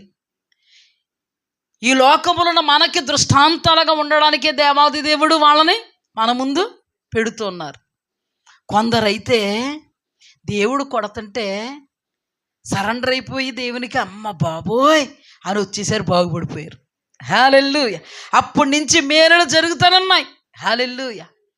రిక్తురాలైపోయేంతకు కొట్టబడిన ఈ బండరాయికి, మొండి రాయికి అస్సలు అయ్యో, మోయాబు దేశం వచ్చాం, బెత్లెహేమును విడిచి, భర్త చనిపోయాడు, పెళ్ళిళ్ళు చేసుకున్నాం, కుమారులు చనిపోయారు, ఎలా ఉండేదాన్ని, ఎలా ఉన్నాను, అది విడిచి వచ్చాను, దేవుని విడిచి వచ్చాను, చిత్తాన్ని విడిచి వచ్చాను, దేవుని స్థానాన్ని విడిచి వచ్చాను, అందుకని కొట్టబడుతున్నాను. ఎందుకు బాబోయ్, నేను మరలా బెత్లెహేముకు వెళ్ళిపోవాలి అనుకుందా?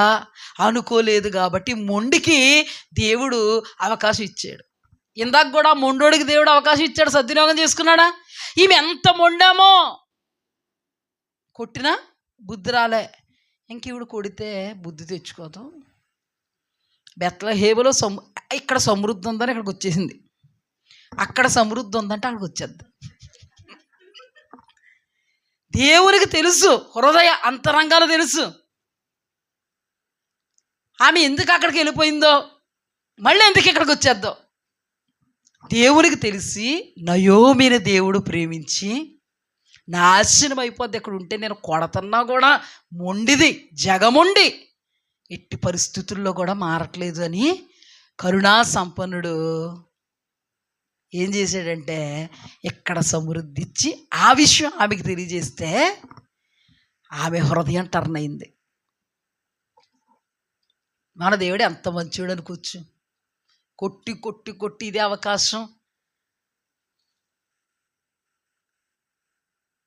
ఇంకా అన్నీ చేయి జారిపోయింది అవకాశం, ఇంకా ఆ అవకాశంతో చచ్చిపోయాడు ఇంకా మొదటోడు.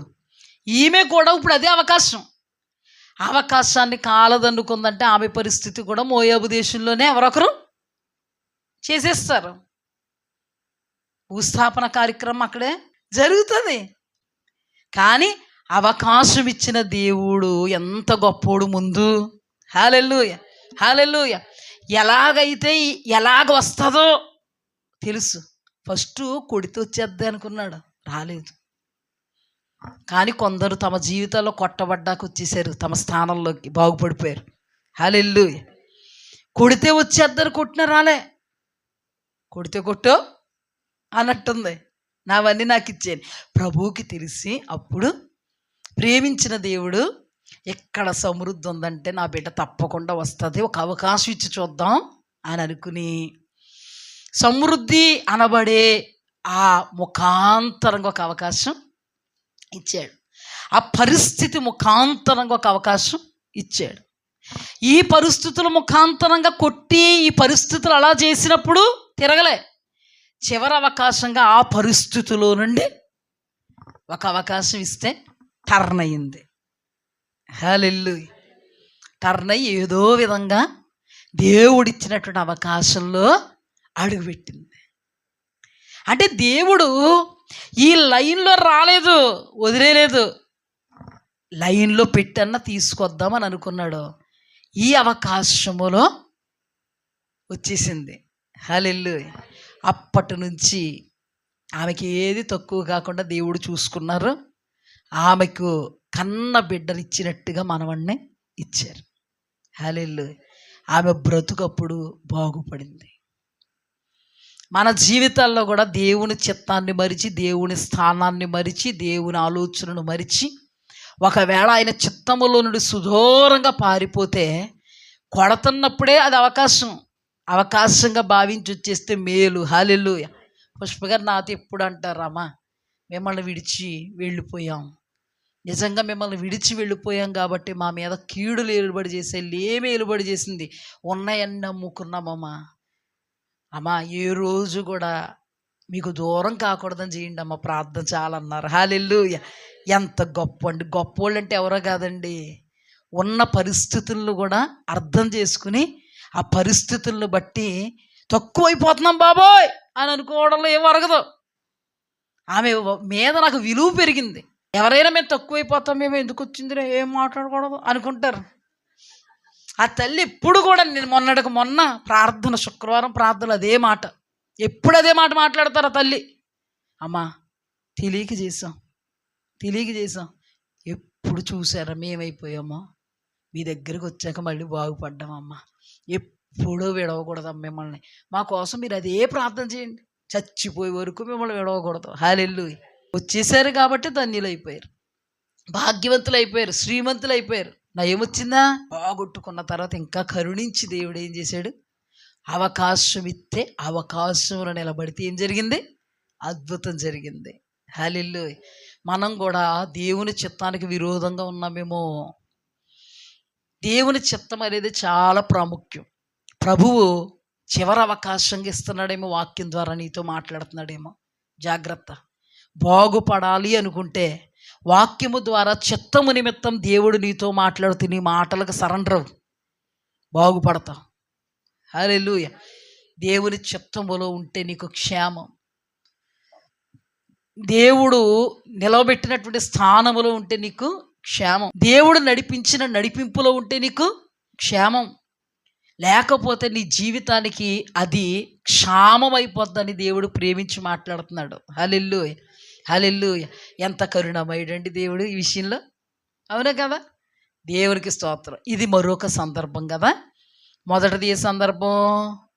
దేవుడు మాట గైకొను నిమిత్తం దేవుడు అవకాశం ఇస్తే దాన్ని సద్వినియోగం చేసుకోవాలి. దేవుని చిత్తం నిమిత్తం ప్రభు మనకి అవకాశాలు ఇస్తారు. దేవుని చిత్తం కూడా చాలా ప్రాముఖ్యం. అది ఎంత ప్రాముఖ్యమో, దేవుని ఆజ్ఞలు గైకొనడం, దేవుని మాట గైకొనడం ఎంత ప్రాముఖ్యమో, దేవుని చిత్తమును గైకొనడం కూడా అంతే ప్రాముఖ్యం. ఆ విషయంలో కూడా దేవుడు ఏం చేస్తాడు? అవకాశాలు ఇస్తాడు. చూడండి, మరొక 2 సందర్భాలని మనం ధ్యానం చేసుకుందాం. ఎస్తేరు మనందరికీ తెలుసు. హల్లెలూయా. హల్లెలూయా. ఎస్తేరు దైవ చిత్తంలో ఉందా లేదా? ఉంది. దైవ చిత్తములోనే 127 సంస్థానాలకు ఏమైంది? రాణి అయింది.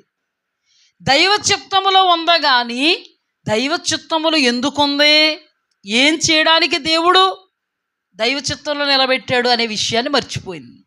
అస్సలు ఆమెకి గ్రహింపు లేదు. ఇప్పుడు యోసేపు దైవ చిత్తంలో ఐగుప్తు దేశం ఎక్కాడా లేదా? సింహాసనం ఎక్కాడా? సింహాసనం ఎందుకు ఎక్కాడు? తన అన్నదమ్ములు వచ్చినప్పుడు అన్నపూర్ణుడై తమ కుటుంబీకులు మరణం కాకుండా జీవించే నిమిత్తం దేవాది దేవుడు అతన్ని అక్కడ పెట్టడం, అతను ఆ విషయాన్ని గమనించడం, వాళ్ళను పోషించడం.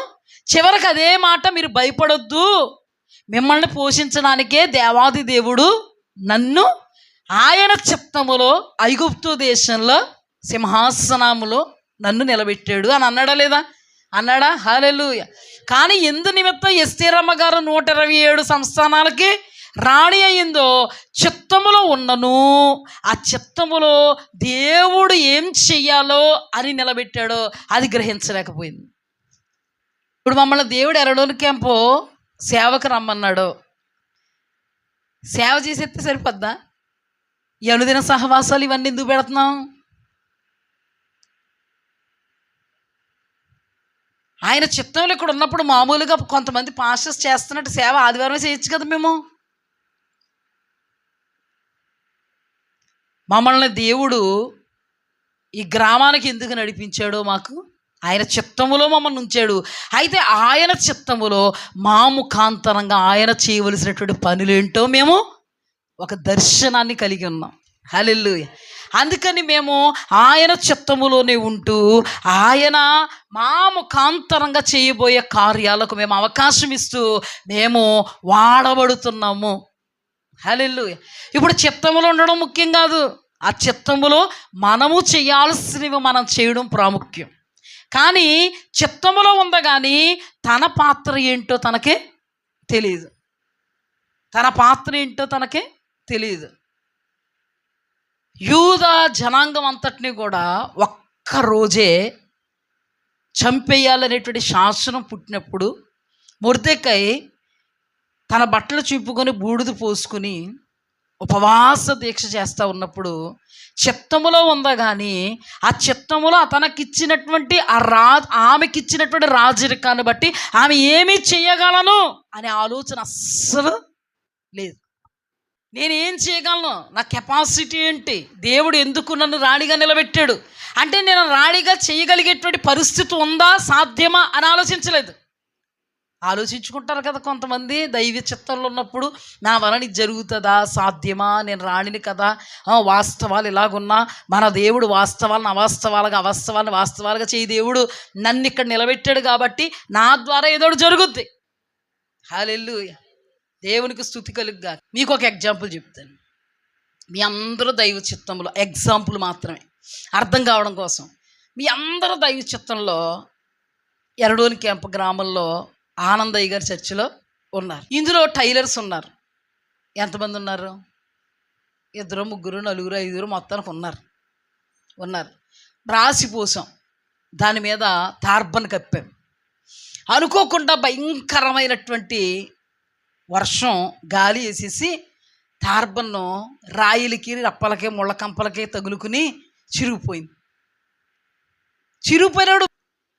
అయ్యో పాస్టర్ గారు, అయ్యో ఇలాగయింది అయ్యయ్యో అని బాధపడుతుంటే మీరు కూడా పాస్టర్ గారిని చూసి ఇంటి దగ్గర పాస్టర్ గారు బాధపడుతున్నారా, అయ్యయ్యో అంటారా? చేసి ఏదో విధంగా కుట్టేసిద్దాం, ఏదో విధంగా మీకు వచ్చిన జ్ఞానాన్ని బట్టి కుట్టరా అనుకుంటారు. లేకపోతే అందరికీ వచ్చింది కదా పాస్టర్ గారికి ఒకటేనేటి, మనం ఏం చేయగలం మరి, తార్బన్లోడు వచ్చాక కొనుక్కోవాలి కానీ అని అనుకుంటే ఎంత సిల్లీగా ఉంది. అర్థమైంది మీకు? ఇప్పుడు కూడా రాజరికంలో ఉంది. ఎవరు? ఎస్తేరు. తన భర్త 127 సంస్థానాలకి రాజు. ఈమె 1 నెల రోజులైంది వెళ్ళకపోయినా కానీ వెళ్ళే అవకాశం వస్తుందా? వస్తుంది. కల్పించుకోవచ్చు. తన వాళ్ళ కోసం ఏదైనా మాట్లాడొచ్చు. తన వంతు చేయగలిగేటువంటి పరిస్థితి నీకు నాకు లేదు. కానీ ఎవరికి ఉంది? ఆ తార్బం చిరిగిపోయినప్పుడు నాకు లేదా పరిస్థితి, ఇక్కడ ఉన్న కొంతమందికి లేదు. కానీ టైలర్స్ మీకుందా లేదా? చేతులు ముడిచి కూర్చుంటారా? తార్బంలో వచ్చే వరకు చూడమని పాస్టర్ గారు అంటారా? రండి అక్క రండి, మనం ఏదో చేద్దాం, మరి రాజంతా తడిసిపోతుంది, పాస్టర్ గారు ఎక్కడికి వెళ్తారు ఇప్పుడు, పల్లెటూరులోని మనమే చేద్దాం రండి అంటారు లేదా? అంటే అర్థం అవడం కోసం కదా. మరి ఈవిడేమంది? మనం ఏదైతే అనకూడదో అదే అంది. పాస్టర్ గారు తార్బంల కోసం చూసుకోవాలి, మరి ఏం చేయగలం, మరి ముళ్ళల్లో పడిపోయింది, అందులో పడిపోయింది, రాళ్ళలో పడిపోయింది, లేకపోతే చిరిగిపోయింది మరి అంటారా? ఏదో ఏర్పాటు చేస్తారా? దేవా స్తోత్రం అనుకుంటూ తార్బన్లు మీకు టచ్ లేకపోయినా ఎలాగోలాగా కుట్టాలనుకుంటారు, ఎలాగోలా చేయాలనుకుంటారు. మీరు ఆడోళ్ళే ఉన్నారు, ఏదోటి చేయాలనుకుంటారు. చేయగలిగే అవకాశం మీకుంది. లక్ష్మమ్మ గారికి నాకుందా? లేదు కదా, మీకుంది కదా. ఇప్పుడు చెయ్యగలిగేటువంటి అవకాశం ఎస్తేరుకుందా లేదా? ఇంకెవరికైనా ఉందా? అవకాశం చెయ్యగలిగే అవకాశం ఉన్న ఎస్తేరేమంటుంది? బట్టలు తొడుక్కో, దాని గొడవ వద్దు నీకు, నేనున్నాను, నా దేవుడు ఉన్నాడు అనలే. డాడీ బట్టలు మా డాడీకి. అప్పుడు డాడీ ముఖాంతరంగా దేవుడు, మొర్దెకై ముఖాంతరంగా దేవుడు ఎస్తేరుతో మాట్లాడుతున్నాడు. అవకాశం ఇచ్చాడా లేదా? మొర్దెకై ముఖాంతరంగా అవకాశమును ఎస్తేరు సద్వినియోగం చేసుకుందా కాబట్టే అతీతంగా ఉపవాసముతో ఉండి దైవాత్మ చేత నడిపింపబడి రాజు ఎదుట తన జనాంగం కొరకు మాట్లాడినప్పుడు దేవుడు కార్యం చేశాడు. తన చిత్తములో ఉంద కానీ తన చెయ్యవలసినటువంటి పనేంటో కూడా చెయ్యలేనటువంటి అంధత్వంతో ఉన్నప్పుడు దేవాది దేవుడు ఎస్తేరును ప్రేమించి మొర్దెకై ముఖాంతరంగా అవకాశం ఇస్తున్నాడు. హల్లెలూయా. నీ జీవితంతో కూడా దేవుడు ఈ వాక్యం ద్వారా మాట్లాడుతున్నాడు. నువ్వు కూడా ఒకవేళ అటువంటి పరిస్థితుల్లో ఉన్నావేమో, నువ్వేం చెయ్యాలో నీకు తెలియట్లేదేమో, నువ్వేం చెయ్యగలవో నీకు తెలిసి నువ్వేం చేయగలవో అది చేసి దేవుడు చిత్తములో ఉంటూ దేవుడు పనిని నువ్వేం చేయాలి, తొదముట్టించగలగాలి. దేవుని మందిరములో ఉంటూ దేవుని కార్యాలలో నేను ఎలా వాడబడగలను? హల్లెలూయా. మీలో కొందరు దేవుని పరిచర్యలో వాడబడుతున్నారు, మీలో కొందరు దేవుడి కార్యాల్లో వాడబడుతున్నారు, మీలో కొందరు దైవజనుల కొరకు వాడబడుతున్నారు, మీలో కొందరు సంఘానికి సేవకి వాడబడుతున్నారు. కాబట్టి సేవలాగా జరుగుతుంది. చెయ్యాలి కంపల్సరిగా. ఎవరో ఎస్తేరు ఊరికే దేవుడు రాజ్య సింహాసనం మీద ఎక్కించలే. అమ్మా 127 సంస్థానాలకు నువ్వు రానివి, పంచపక్ష పరమన్నాలు తినుటయు, ఇంకా పట్టు వస్త్రాలు కట్టుటయు, ఇంకా కిరీటం పెట్టుటయు, ఇంకా అలంకరింపబడుటయు, ఇంకా అందాన్ని చూపుటయు. ఇదే కాదమ్మా, నీకు ఒక పని మీదే నేను నిన్ను నిలిపాను. నువ్వు చిత్తములో ఉన్నావు కానీ ఆ చిత్తములో చేయవలసిన పని ఉంది. ఇప్పుడు యోనా దేవుని చిత్తంలోనే ప్రవక్త, కానీ ఆ ప్రవక్త చేయవలసిన పని ఒకటి ఉంది. అదేంటి? దేవుడు అప్పగించిన పని, నినివే పట్టణానికి వెళ్ళి సువార్త ప్రకటించు. అలాగే నువ్వు కూడా దేవుని మందిరములో ఉన్నావు, నాటబడ్డావు, పెంచబడుతున్నావు, ఆత్మ సంబంధంగా పోషింపబడుతున్నావు. కానీ నీకు కూడా నీ పరిధిలో ఒక పని అంటుంది, పరిచర్య అంటుంది, సేవ అంటుంది. హల్లెలూయా. దేవుడు ఎస్తేరుకి మొర్దెకై ముఖాంతరంగా ఒక అవకాశాన్ని ఇస్తే సద్వినియోగం చేసుకుంటే ఆమె ద్వారా దేవుడు ఉద్దేశించిన ఉద్దేశాలు నెరవేర్చబడ్డాయి. హల్లెలూయా. ఈ దినాన మా ముఖాంతరంగా దేవుడు మీతో మాట్లాడుతూ ఉంటే ఆ మాటల ద్వారా మీ ఎడల దేవుని ఉద్దేశ్యములు నెరవేర్చబడతాయి. హల్లెలూయా. దేవునికి స్తుతి కలుగుగా. ధనవంతుడు సద్వినియోగపరుచుకోక నాశనం అయిపోయాడు. రెండవది, నయోమి సద్వినియోగపరుచుకుంది, అందులో ఆయన కనికరం చాలా విస్తారంగా ఉంది. మూడవదిగా ఎస్తేరు సద్వినియోగపరుచుకుంది. నిజంగా దేవుని కనికరం ఎస్తేరు మీద చాలా ఉంది. లేకపోతే వస్తీని లాగేసినట్టు ఎస్తేరుని కూడా లాగేద్దుడు. ఎంత ఘాతకం పాతకం వచ్చేద్దును. ఇందును గూర్చియే నీవు రాజ్యంలోనికి వచ్చావన్న సంగతి మరిచిపోవద్దు. నువ్వు నీ ఇంటివారు నశించిపోతారు. జాగ్రత్త. తప్పించుకుందామని అనుకుంటున్నావేమో. యూదులకు సహాయం వేరొక దిక్కు నుండి వచ్చును. నువ్వు నీ ఇంటివారు నశించిపోతారు. దెబ్బగా సెట్ రైట్. అద్భుతమైన అవకాశం ఇచ్చాడు దేవుడు ధనవంతుడికి, సద్వినియోగపరుచుకోలేదు. రెండవదిగా నయోమికి దేవుడు ప్రేమతో అవకాశం ఇచ్చాడు.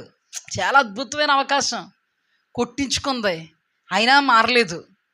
కానీ దేవుడు కరుణించి ఎప్పుడైతే ఎలాగైతే ఆమె బెత్లెహేముకు వస్తుందో అని ఆయన ఎరిగి సమృద్ధి కలిగింది బెత్లెహేముకు అనగానే టర్న్ అయిపోయింది. హల్లెలూయా. నిన్ను కూడా దేవుడు ఎలా టర్న్ చేయాలో తెలుసు.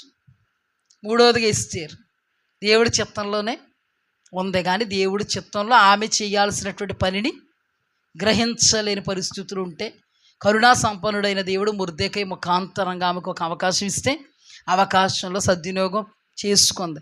అతీతంగా యూదుల నిమిత్తం వాడబడింది. హల్లెలూయా.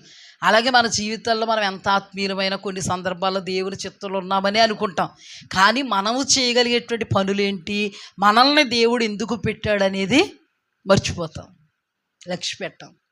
అలాంటప్పుడు దేవుడు నిన్ను ప్రేమించి నీకు ఒక అవకాశంగా దేవుని వాక్యం నుండి మాట్లాడుతున్నప్పుడు నీ పరిస్థితిని, స్థితిగతిని నీవు గమనించుకొని గ్రహించుకొని అవకాశానికి నీవు తిరిగితే నీవు అతీతంగా నిలబడ్డానికి దేవుడు కారణంగా ఉంటాడు. హల్లెలూయా. అలాగే యోనా తన జీవితంలో దేవుడి చిత్తంలోనే అతను ఏమయ్యాడు? ప్రవక్తల జాబితాలో ఉన్నాడు. కానీ ఆయన చిత్తంలో ఆయన చెయ్యాల్సింది ఒకటి ఉంది. చేయమని చెప్పాడా లేదా? ఎస్తేరుకి మొర్దెకై చేయమని చెప్పాడా లేదా? ఎస్తేరు సెటరేట్ అయిపోయిందా? ఇప్పుడు చిత్తంలో ఉండి పని చెయ్యమని చెప్పాడా లేదా దేవుడు యోనాకి? యోనా సెటరేట్ అయ్యాడా? ఇది లాస్ట్ మాట. సెటరేట్ అయ్యాడా చెప్పండి? నయోమి సెటరేట్ అయిందా? ఫస్ట్. ఎస్తేరు వెంటనే సెటరేట్ అయిపోయిందా? అవకాశాలు అందా? ఒక్క అవకాశం ఇవ్వగానే సరెండర్ అయిపోయింది. అవునా? నయోమికి అవకాశంగా ఇస్తే కొట్టబడితే సెటరేట్ అయింది. ఫస్ట్ సెటరేట్ అయిందా? కొట్టబడ్డాక సెటరేట్ అయిందా? అవలేదు. ఈయన ఇదిగో నీ పనిది, నువ్వు నా చిత్తంలో ప్రవక్తగా ఉన్నావు, అయితే నినివే పట్టణానికి వెళ్ళాలి అంటే అవకాశంలో నిలబడ్డా? నేను మాత్రం సత్యాలన ఈ విషయంలో మాత్రం సారీ. నినివే పట్టణానికి వెళ్ళాల్సినోడు తర్షీషు పట్టణానికి ప్రయాణమైపోతే దేవుడు చూస్తూ, బాబూ యోనా, దేవుడి చిత్తంలో ఉన్నావయ్యా, నా చిత్తంలో ఉన్నావు, నా చిత్తంలోనే నీకు పని ఉంది, నువ్వు ఎక్కడ చేయాలి కానీ అక్కడ చేస్తున్నావు. లేదయ్యా, నువ్వు ఇక్కడ చేయమంటున్నావు, నేను అక్కడికి వెళ్ళి అదే పని చేస్తాను అంటున్నాడు యోనా. కుదరదు. దేవుడు ఏం చేయలేడు అనుకుంటున్నాడు యోనాని. 30 తిప్పలు పెట్టి 3 చెరువులు నీళ్ళు. ఎలాగైతే యోనా తిప్పలో పెట్టబడ్డం తర్వాత అయినా బుద్ధి వస్తుందని కొట్టాడు, ఉపద్రవములో పెట్టాడు. అసలు చావుకి ఏమాత్రం భయపడుతున్నాడా? అస్సలు. అంటే చావుకే భయపడలేనోడు ఇక దేనికైనా దారి తీసేస్తాడని, ఇంకా చావుకే వెళ్ళిపోయినోడిని, చావు సచ్చే పోదాం, దేవుడు చెప్పిన మాట మాత్రం చేయలేనన్నావాడిని దేవుడు ఎంత తెలివైనోడు కాకపోతే యోనా చావుకి ఎదురొడ్డి వెళ్ళిపోయాడు. చచ్చిపోతున్నాడంటే చావుకే అంకితం అయిపోతున్నాడంటే ఇక నా పని ఏం చేస్తాడో? ఇలాంటి వాడితో కూడా నా పని చేయించుకోవాలి, ఇలాంటి వాడితో కూడా నా పని చేయించుకోవాలి, లేకపోతే అవిధేయుడైపోతాడు, నాకు విరోధి అయిపోతాడు. ఇలా ఉన్నావండి నేను అలా నిత్యనాశనానికి పంపుతాను, ఎలాగైనా విధేయుడిగా చేసుకుంటానని ఆయన జ్ఞానానికి అసలు మితి లేదు. అందుకే నయోమి ఎంత కొట్టినా కూడా కొట్టించేసుకుంటుందని, నయోమి గురించి తెలిసి సమృద్ధి వచ్చిందని వెళ్ళిపోయింది. ఇక్కడ సమృద్ధి వస్తే ఇక్కడికి వచ్చేద్ది. ఎవరివిడి తేనెటేగా, ఎక్కడ తేనుంటే ఎక్కడ తేనుంటే తేనె లాగేయడానికే, మకరందాన్ని పీల్చేయడానికే. ఏమనుకుంటున్నారు? ఇలాంటి వాళ్ళకి కూడా ఎలాగేయాలి? ఎందుకు? దేవుడు ప్రేమించి చేతకానుడు ఆయన. మరి ఎందుకు అంత ప్రేమ, ఎందుకు అంత కరుణ, ఎందుకు అంత జాలి, ఎందుకు అంత దయ? వెల పెట్టు కొనుక్కున్నాడమ్మా, అందుకే విడిచిపెట్టుకోవడానికి ఇష్టపడ్డావు. నీ గురించి తెలిసి నిన్ను ఎలా సెటరేట్ చేయాలో ప్రభువుకి తెలుసు. నయోమి కొడితే కొట్టించుకుంది కానీ వెళ్ళలేదని, ఎలాగైతే వెళతాదో అని అందులో అవకాశం ఇస్తే సెటరేట్ అయితే దేవుడికి ఎంత సంతోషం. ఇప్పుడు కూడా ప్రాణాలు కోల్పోవడానికి కూడా తెగించేసాడు. అయితే ఈయన ఇలా కాదు, చేప గొడుపులో పెట్టాలి, ఉపద్రవంలో పెట్టాలి, నాచు తల చుట్టేయాలి. మామూలుగా నీచు దగ్గర నిలబడితేనే వామిటింగ్ అవుద్ది, అలాంటిది నీచులో పెట్టేయాలి. మనిషి అంతా చేప కడుపులో పెడితే తప్ప ఆయన ఆలోచన ఎంత గంభీరమైంది. వేరే విధానంలో లొంగడని, కొంతమంది ఎందులోనూ లొంగరని తెలుసు. నయోమమ్మ భర్త చచ్చిపోతే లొంగిందా? పిల్లలు చచ్చిపోతే లొంగారా? లొంగదని తెలుసు. ఎలా లొంగదీయాలో కూడా దేవునికి తెలుసు. అందుకని ఇప్పుడు దేవుడు ఏం చేశాడంటే తిమింగలానికి ఆజ్ఞాపించాడు. తిమింగలమా నా ప్రవక్త అనబడిన వాడు నీ కడుపులో ఉంచుకో 3 days 3 దినాలు అన్నాడు. ఈయన ఎంత తెలదు కదా, ఈ ఉపద్రవం అంతా నా వల్ల వచ్చింది. అకస్మాత్తుగా ఇదంతా నా దేవుడే పంపాడు, ఈ కీడంతా మా దేవుడే పంపాడు. ఎందుకు పంపాడు అబ్బాయి? నేను కొంచెం పక్కకి తొలిగాను. మా దేవుడు అంతే, నాకు తెలుసు ఆయన నైజం, అందుకే చచ్చిపోదాం అనుకుంటున్నాను. ఇంకా నన్ను వేసేయండి అందులో. పాపం యోనా నిజంగా చచ్చిపోతే దేవుడి దగ్గరికి వెళ్ళిపోదాం అనుకున్నాడు. కానీ దేవుడు నువ్వు చచ్చిపోతే అవి దేవుడు అయిపోతా నా దగ్గర రావని కరుణించి దయపాలించి కృప చూపించి తిమింగలం నోట్లు వేసాడు. ఫస్ట్ చచ్చిపోయానేమో అనుకున్నాడు, గర్భంలోకి వెళ్ళిపోయాను అనుకున్నాడు. ఊపిరాడుతుంది. ఇదేంటి నీళ్లు చుట్టేస్తూ ఊపిరాడదు కదా, ఇదేంటి అనుకుంటే తీరా పరీక్షగా చూసేటప్పటికి అది చేప కడుపు. ఇప్పుడు ఏమని ప్రార్థన చేయాలి? చంపే ప్రభువా అంటే చంపుతాడా? వింటాడా దేవుడు? దేవుడికి తెలుసు ఉపద్రవాలు ఉండని. చంపే ప్రభువా అండి, ఇంకా ఉపద్రవాలు ఉండి నన్ను చంపంటాడా? చావకూడదనే కదా చేప కడుపులు వేసాడు దేవుడు. చంపండు. ఇప్పుడు ఏమంటాడు తెలుసా? నేను వెళ్తాను ప్రభువా, వెళ్ళిపోతాను. ఒప్పుకోలేనోను కూడా ఒప్పిస్తాడు దేవుడు. హల్లెలూయా, హల్లెలూయా. ఎందుకంటే అతనికి క్షేమం, అతనికి ఉత్తమం, అతనికి అనుకూలం, సంపూర్ణమైన దేవుని చిత్తం అతనిలో నుండి జరగడానికి దేవాది దేవుడు ఒప్పింపజేశాడు.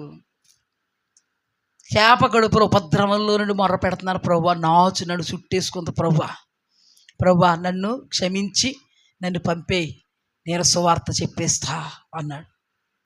ఎప్పుడైతే అలా అన్నాడో దేవుడు తెలుసు 3 రోజుల్లో బుద్ధి వస్తుందని.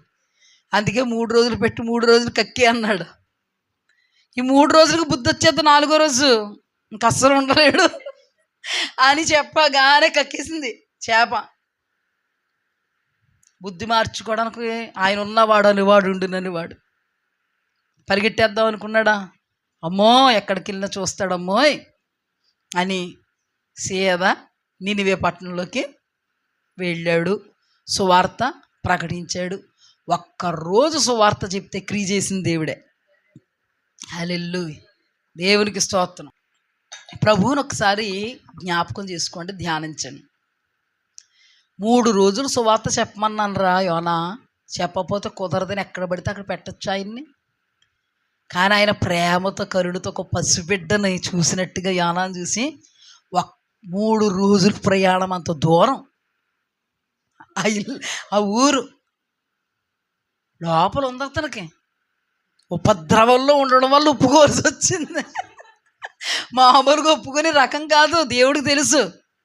అయినా కానీ తల్లి వలె గారవిస్తూ యానాని ప్రేమిస్తూ ఒక్కరోజు కదా 3 రోజులు చెప్పాల్సింది ఒక్కరోజు చెప్పేసి వెళ్ళి కూర్చొని చూస్తున్నాడు.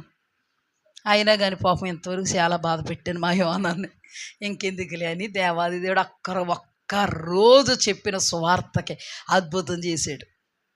వాళ్ళ హృదయాలు ఒక్కరోజు సువార్తకి మొత్తం తిరిగిపోయినాయండి. దీనిలో మనం గమనించాల్సింది ఏంటంటే, కొందరు అవకాశాలు ఇచ్చినప్పుడు సద్వినియోగపరుచుకుంటే కొట్టబడక్కర్లేదు. హల్లెలూయా. కొట్టబడిన తర్వాత కూడా దేవుడు అవకాశం ఇస్తాడు. అది సద్వినియోగపరుచుకుంటే మన జీవితం ధన్యమవుద్ది. మొండి ఘటాలుగా కొంతమంది ఉంటారు, అలాంటి వాళ్ళకు కూడా దేవుడు ప్రేమించి అవకాశం ఇస్తాడు. ఎంత కొట్టినా కూడా వీళ్ళు సెటరేట్ అవ్వరు, వాళ్ళని లాలన చేసే తీసుకొస్తాడు. ఎలా తీసుకొస్తాడో, ఏ ఉపద్రవంలో పెట్టాలో, ఎక్కడికి వెళితే బాగవ్వాలో, ఎవరు చేయబడితే మేలు రావాలో, క్షేమం రావాలో తెలిసి అక్కడికే తీసుకెళ్తాడు.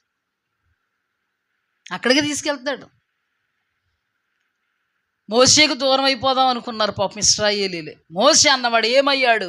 అది ఇది అనగానే దేవుడికి తెలుసు వీళ్ళని ఎలాగా మోషే దగ్గరికి తీసుకెళ్ళాలి. ఎవరిని తిట్టారు? మోషేని తిట్టారు.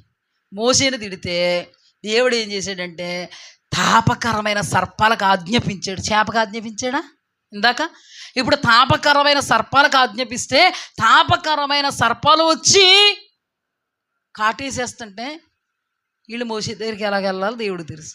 సత్యల్నం మేము తిడతాం కొడతాం అనుకున్న వాళ్ళు కసా కసా కసా కసా పాములు కాటేస్తుంటే రే ఆ మోసే ఎక్కడున్నాడు, ఆ మోసే ఎక్కడున్నాడు?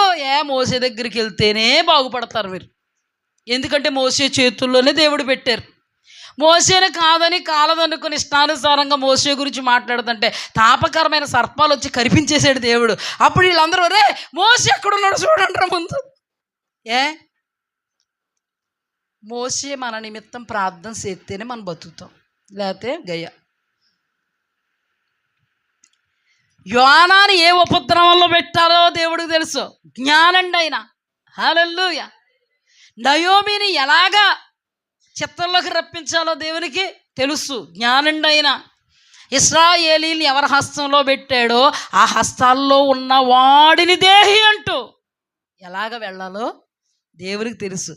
ఎందుకు? ఇవన్నీ వాళ్ళ బాగు కోసమే. ఇవన్నీ వాళ్ళ బాగు కోసమే. ఈ అవకాశాలన్నీ వాళ్ళ బాగు కోసమే. దేవుడు ఇప్పుడు బాగు చేస్తాడా చేయడా? అవకాశం ఇస్తాడు ఇవిడా? ఎంతటి వారికన్నా ఇస్తాడు ఇవిడా? మొండోళ్ళకన్నా ఇస్తాడు ఇవిడా? ఆ మొండోళ్ళు అవకాశం సద్వినియోగం చేస్తే మేలుకరంగా మారుతారా లేదా? ఆ మొండోళ్ళు అవకాశాన్ని సద్వినియోగం చేసుకోకపోతే నరకపాత్రులు అయిపోతారు లేదా? ఈ రోజు నీ వాక్యం ద్వారా దేవుడు మనందరితో మాట్లాడాడు.